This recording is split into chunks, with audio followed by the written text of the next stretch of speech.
لأن هناك قرار في غرفة الفار، هم يفصلون ويدققون، واللحظة التي يتأهب فيها أيوب الكعبي كأنه يقول نعم هدف صحيح، ولكن في النهاية هنا قاضي المباراة عيسى السيمن سيعلن إن كان الهدف صحيح أم لا.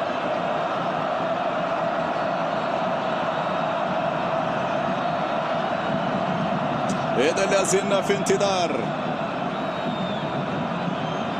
عيسى السي، أخذ وقت طبيعي جدا، لقطة صعبة، الكعبي في النهاية نعم، في النهاية نعم، الهدف يحتسب، صاحب المقصيات، هدف من الخيال يا الكعبي، هدف من ذكريات البطولات يا الكعبي، هدف من ذكريات الافتتاح يا الكعبي.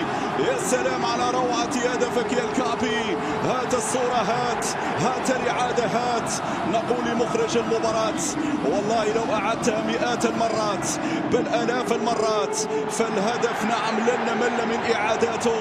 هذه الصورة، هذه الكرة، هذه التحفة، هذه اللمسة هي لمسة الكبار، هي مقصية الكبار، فيها الكثير من الإبداع وفيها الكثير من الإتقان وفيها الكثير من الجمال. وما أجمل مقصيتك يا أيوب الكعبي، ايش هذا الجمال، ايش هذا الروعة يا الكعبي، ايش هذا الزين يا الكعبي، لمسة من أجمل ما يكون يا أيوب يا الكعبي. روعة روعة روعة روعة روعة روعة يا أيوب. صارت النتيجة 3-0، أبو المقصيات.